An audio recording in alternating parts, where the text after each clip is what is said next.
Welcome to Raghuvaran அழகு. மணி 2:30 ஆகுது. வீட்டில் வெளில போயிருக்காங்க அம்மா, பார்த்துட்டு போயிருக்காங்க. என்ன ஆக்கி வச்சுருக்காங்க அப்படின்னு பார்த்தீங்கன்னா,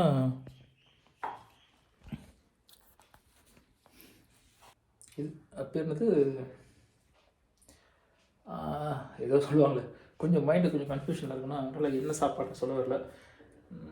இது வந்து பார்த்திங்கன்னா ஐயோ, இதுதான் மைண்டு வந்து ஒரு மாதிரி ஆனாலே நம்ம டெய்லி பண்ணுறது கூட நம்ம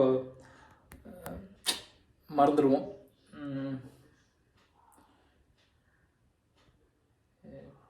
வாழைத்தட்டு, ஐயோ இத்தனைக்கும் விவசாய சேனல் பண்ணிட்டு இருக்கேன், அதையே நானே மறந்துடுவேன். வாழைத்தட்டு. ஆனால் உண்மையிலேயே நான் ஒரு விஷயம் எப்பவுமே வந்து சொல்லுவேங்க. ஏன்னா நான் இப்போ கஷ்டப்படுறதே சாப்பாடுக்காக தான். அந்த 3 வேளை சாப்பாடு, யார் ஒருத்தருக்கு தங்கிறதுக்கு ஒரு இடம், சாப்பிட்றதுக்கு நல்ல சாப்பாடு, நிம்மதியாக தூக்கம் கிடைக்குது. உண்மையிலேயே அவன் தான் வந்து அதிர்ஷ்டசாலி அப்படின்பாங்க. அது உண்மை தான், நான் ஒத்துக்கிறேன். நான் பாவம் எத்தனை பேர் வந்து கடையில் பிடிக்காத ஒரு சாப்பாடை சாப்பிட்டேன். நானே ஷூட்டிங் பண்ணால் வேறு வழி கிடையாது.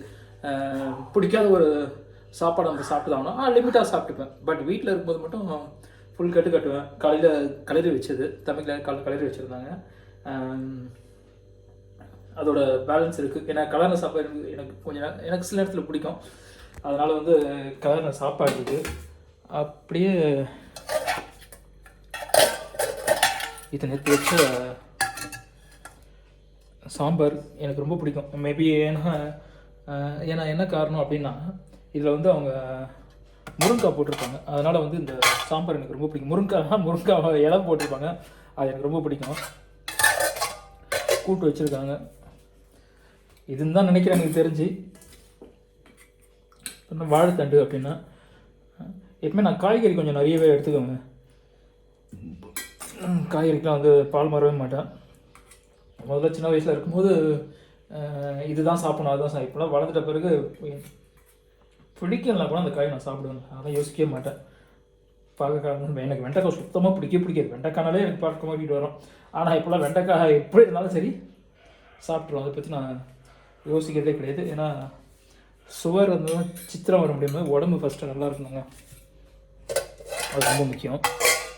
அதுக்கப்புறம் என்னென்னா, இன்றைக்கி எங்கள் வீட்டில் வந்து முதல்லாம் வந்து குக்கர்லாம் செய்வாங்க. ஆனால் இப்போலாம் எங்கள் வீட்டில் குழம்பு, மீன் குழம்பு வச்சுருக்காங்க. மீன் பேர் தெரில.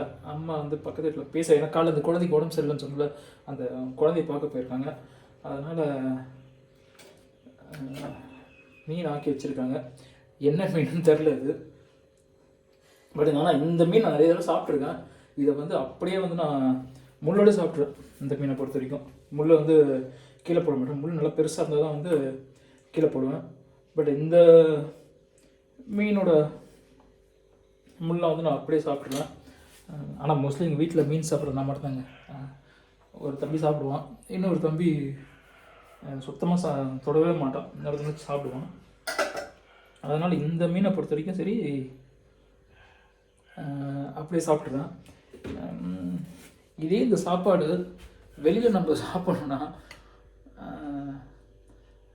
என்ன சொல்கிறது, 1000 ரூபா கொடுத்தா கூட நல்ல சாப்பாடு கிடைக்காதுங்க. உண்மையிலேயே ஒரு நல்ல சாப்பாடு கிடைக்கிறதுன்றது வந்து உண்மையிலே வரும்.